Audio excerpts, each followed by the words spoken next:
কথা যদি হয় পরাণ ভরে কয়টা ভাত খাওয়ার জন্য, তাহলে এভাবে একটু মাংস রান্না করে খেয়ে দেখতে পারেন। এত মজার, এত বেশি লোভনীয়, এক প্লেট ভাত নিমিষে শেষ হয়ে যাবে।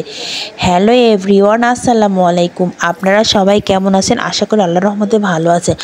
আমি মাত্র 4 পিস মাংস দিয়ে আজকে আমরা দুপুরে 4 জনের জন্য রান্না করে ফেললাম। আমরা দুপুরে এই 4 জন এই মাংসটা দিয়ে অনেক মজা করে খেয়েছি। এই 4 টুকরো মাংসে যে আমরা 4 জন খেতে পারবো এটা ভাবতেই পারিনি। আসলে এত বেশি মজা, 4 টুকরো মাংসে আমাদের দুপুরে আমরা 4 জন ভরপুর খেয়েছি।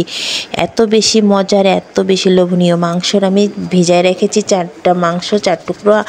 আর যা মাংসের জন্য লাগে আমি সব রেডি করে রাখছি। আরও পাটায় বাটা মশলা দিয়ে রান্না করেছি, তো এর জন্য স্বাদ আরও দ্বিগুণ বেড়ে গিয়েছে।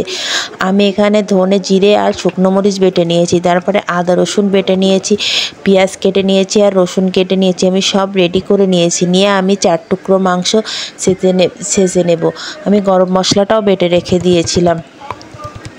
4 টুকরো মাংস আমি ভালো করে সেজে নিয়েছি শিলপাটায়, পাতলা হয়ে গেছে। তারপর আমি ছোট ছোট টুকরো করে এটা কেটে নিয়েছি। আসলে এটা খেতে অসম্ভব মজা। এটা যে খাবে না সেটা বুঝবে না যে এর স্বাদটা কেমন। এত বেশি মজা, আমরা সবাই এটা পছন্দ করে খেয়েছি। তার ভিতরে আমি পেঁয়াজ কুচি আর আমি যে বেটে রেখেছিলাম সব মশলা আর একটু লবণ হলুদ দিয়ে আর একটু গোলমরিচ গুঁড়ো দিয়ে আমি এটা ভালো করে মেখে নিয়ে একটু তেল দিয়েছি। এটা একটু তেল বেশি লাগে। একটু তেলের পরে আমি মাংসগুলো ছেড়ে দিয়েছি।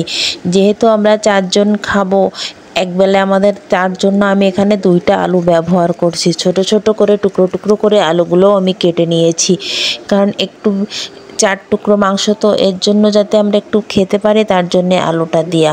আর আলু তো আমাদের এমনিই অনেক প্রিয়, এর জন্য আমরা আলুটা একটু বেশিই দিয়েছি। যেহেতু আমরা 4 জনই আলু খেতে অনেক বেশি পছন্দ করি, তাই আলুগুলো আমার ছোট ছোট টুকরো করে কাটা হয়ে গেছে, ধুয়ে রেখেছি। তারপরে আমি এখানে কয়েক টুকরা আস্ত কোয়া রসুন দিয়েছি। দিয়ে আমি একটু ভালো করে ভাজা ভাজা করে নিয়ে আলুগুলো দেব, যাতে একটু সিদ্ধ হয়। তার জন্য আমি এখানে একটু পানি ব্যবহার করেছি। আমি পানি দিয়ে এগুলো সিদ্ধ করার জন্য কিছু সময় ঢেকে রেখে দেব। তারপর এটা সিদ্ধ হয়ে গেলে এটা নামাবো। কিন্তু এখানেই শেষ না, আরও আছে।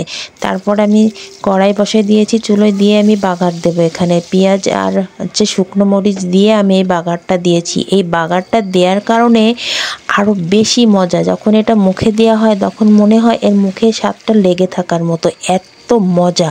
যখন এই রসুনের কোয়াগুলো পড়ে আর এই বাগারের স্বাদ এই খাবারটারও দ্বিগুণ করে দেয়। আমার এটা অনেক ভাজা ভাজা করা হয়ে গেছে।